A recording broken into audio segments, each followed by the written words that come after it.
Schizoaffective disorder. Most people have never heard of this one, and the ones who have usually get it wrong. Schizoaffective disorder is what happens when two serious conditions share the same brain. You get the psychosis of schizophrenia, hallucinations and delusions, plus a full mood disorder stacked on top, either depression or mania. Two heavyweight illnesses running at once. Here's the detail that defines it. The psychosis has to show up on its own for a stretch without the mood symptoms.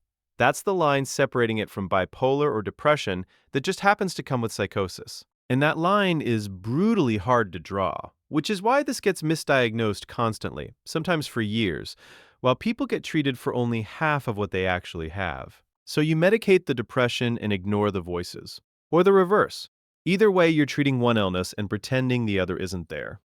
Complex post-traumatic stress disorder. You know PTSD comes from a terrible event. This comes from a terrible decade. Complex PTSD isn't built by one moment. It's built by trauma that repeated, with no exit. Childhood abuse, a violent home you couldn't leave. Captivity, the kind of harm that happens again and again, usually by someone who was supposed to keep you safe. Regular PTSD haunts you with the memory. This rewrites who you are. On top of the flashbacks, you get a wrecked sense of self, emotions you can't regulate, and relationships that feel impossible to trust. Here's the cruelest part. The trauma came from people, so the damage shows up in how you relate to people. The wound and the trigger are the same thing. So the very connection that could heal it is the exact thing that feels most dangerous. You spend your life starving for something you can't let yourself have. Borderline personality disorder. Imagine feeling every emotion at 10 times the volume, with no dial to turn it down. That's the starting point. Borderline personality disorder is instability everywhere. In your moods, your relationships, your self-image, your impulses. 1 hour you idealize someone completely. The next, after one wrong word, you're certain they're abandoning you. That terror of abandonment runs the whole show. People with BPD will do almost anything to stop someone leaving, sometimes pushing them away first just to get it over with. Here's the part nobody says out loud. Underneath the chaos is usually a child who was never taught their feelings were valid. The disorder is often just trauma that learned how to survive. And it carries one of the highest self-harm rates in psychiatry. This isn't drama, it's a nervous system with the skin peeled off. And that's the unsettling thing about the mind. The same brain that can distort reality can also build tools powerful enough to extend how we think, create, and solve problems. That's where Chat LLM by Abacus AI comes in. It puts ChatGPT, Claude, Gemini, Grok, DeepSeek, Fable 5 GPT 5.5, Opus 4.7, and more in one place so you're not bouncing between 5 different subscriptions just to get the best AI for the job.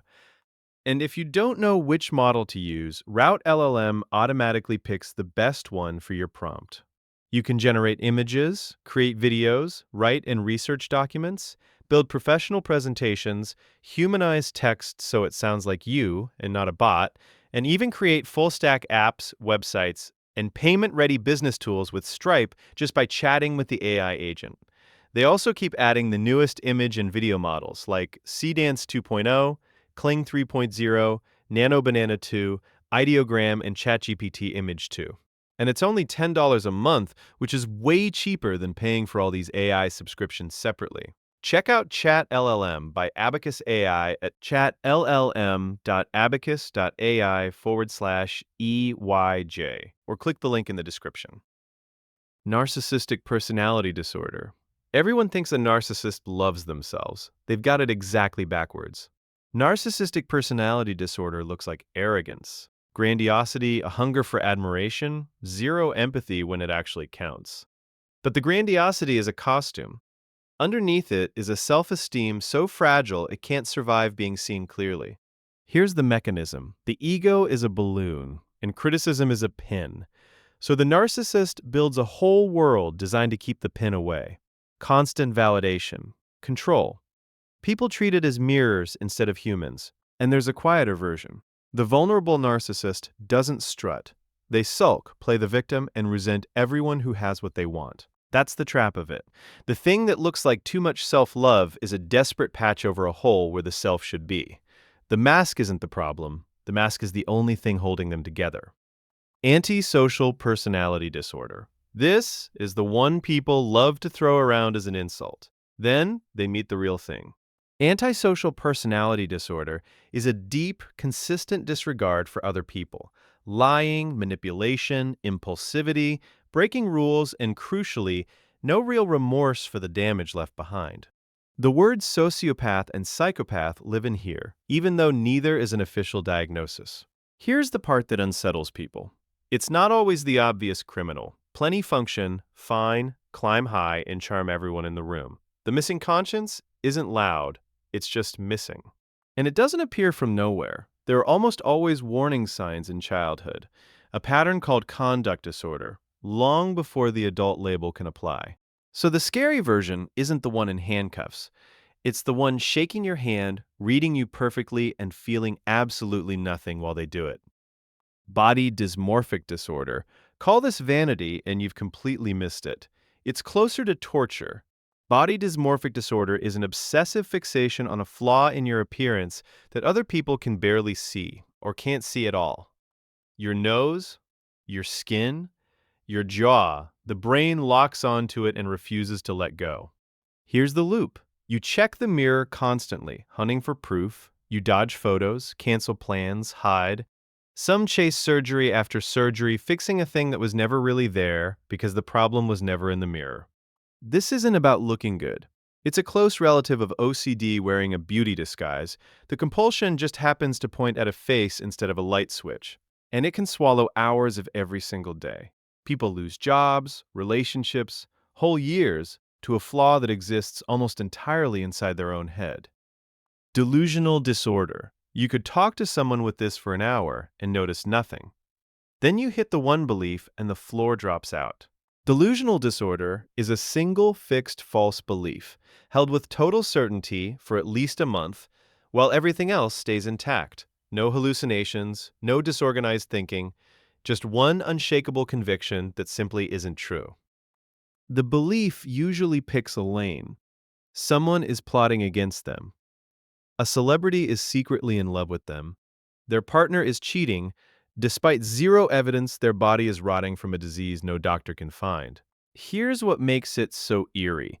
Outside that belief, the person can be completely rational, employed, articulate, normal. The delusion sits in their mind like a locked room nobody can argue their way into. You can't reason them out of it.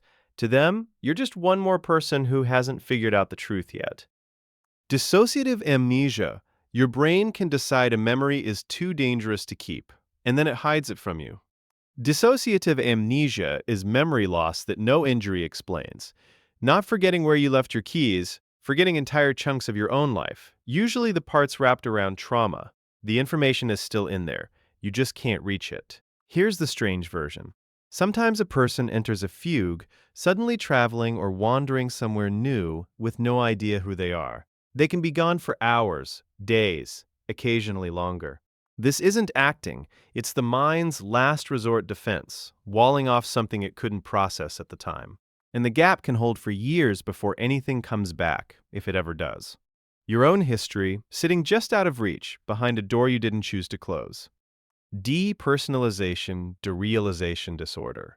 Picture watching your own life through a pane of glass, like a passenger in your own body. That's what this feels like, every day. Depersonalization is the sense that you aren't real, that you're observing yourself from somewhere outside. Derealization is when the world goes unreal, flat, dreamlike, far away. People often get both, on a loop they can't switch off. Here's the part that makes it so distressing. You know it isn't real. Your reality testing is perfectly intact, you can see the glass, and you still can't break it.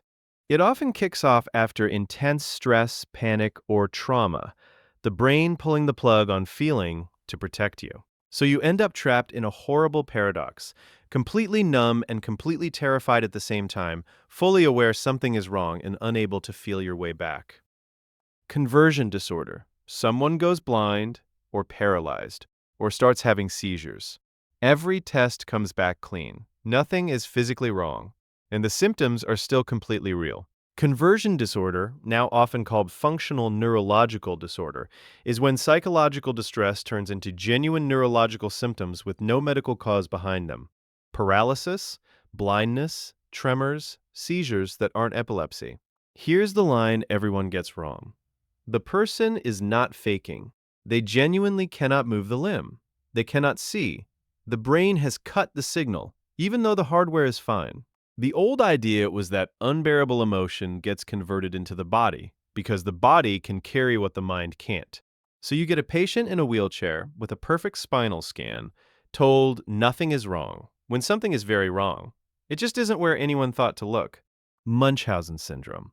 Some people don't fake being sick for attention in the way you're picturing. They fake it to become a patient, full time. Munchausen syndrome, known clinically as factitious disorder, is deliberately faking, exaggerating, or even inducing illness in yourself. Not for money, not for drugs. For the role, the sympathy, the care, the identity of being the sick one. Here's how far it goes. People poison themselves, tamper with their own tests, reopen wounds, and undergo unnecessary surgeries, all to keep the performance running. And there's a darker mutation, Munchausen by proxy, where someone makes another person ill, usually their own child, to play the devoted carer in front of an audience. That's the part that turns your stomach. The illness is the goal, the hospital is the stage, and sometimes a child is the prop. Borderline intellectual functioning. This isn't a dramatic disorder. It's a quiet one, and that's exactly why it ruins lives unnoticed. Borderline intellectual functioning describes an IQ sitting just below average, above the line for intellectual disability, but below what the world quietly assumes everyone can handle. Here's the trap. You're too capable to qualify for support services, and not quite capable enough to keep pace without them. So you fall straight through the gap the system pretends isn't there. These are people who struggle with paperwork, fast instructions, complex jobs, and abstract problems, while everyone around them decides they're just not trying hard enough. So the lifelong message becomes lazy or careless or difficult, when the real issue was a brain working flat out just to stay level. Nobody calls it a disability. They just call the person a disappointment. Avoidant personality disorder. This is the specific loneliness of desperately wanting people and being too terrified to reach them. Avoidant personality disorder is social inhibition cranked to the extreme. A deep sense of being inadequate paired with raw sensitivity to any hint of criticism or rejection. So they avoid jobs, friendships, anything where they could be judged and found lacking. Here's the twist that separates it from just being a loner. They want connection badly. They crave it. They just expect rejection so completely that they refuse to risk it. So they sit on the edge of every room, convinced everyone can already see how flawed they are, and pull back before anyone gets the chance to confirm it. And the avoidance proves itself right. The less they connect, the more isolated they feel, the more certain they become they were never wanted in the first place. Paranoid personality disorder. Imagine never, for 1 second, being able to assume someone is on your side. Paranoid personality disorder is a deep, constant distrust of everyone. Not occasional suspicion. A baseline assumption that people are out to deceive, exploit, or betray you, even with no reason to think so. Here's how it plays out. A friendly comment gets scanned for hidden insults. A small favor is treated as a setup. Loyalty gets tested constantly and never quite believed. Grudges get filed away and kept forever. This isn't the same as the psychosis you'd see in schizophrenia. They're not hearing voices or losing touch with reality. They're just convinced, all day, every day, that the world is quietly against them. So they push away the people trying to get close, then read that distance as proof they were right to suspect them all along. Histrionic personality disorder. Some people don't just want attention. They feel like they're disappearing without it. Histrionic personality disorder is a pattern of extreme emotionality and attention-seeking that runs the entire personality. When they're not the center of the room, they're not just bored, they're distressed. So the volume goes up. The drama, the charm, the theatrics, the seduction, whatever pulls eyes back onto them. Here's the catch underneath the performance. The emotions are huge but shallow, shifting fast from one to the next, and easily steered by whoever they happen to be with. So you get someone who lights up a room and still feels strangely impossible to actually know. The display never stops. The person behind it stays hidden. And that's the thread running through every disorder on this list. What you see on the surface is almost never the thing actually happening underneath.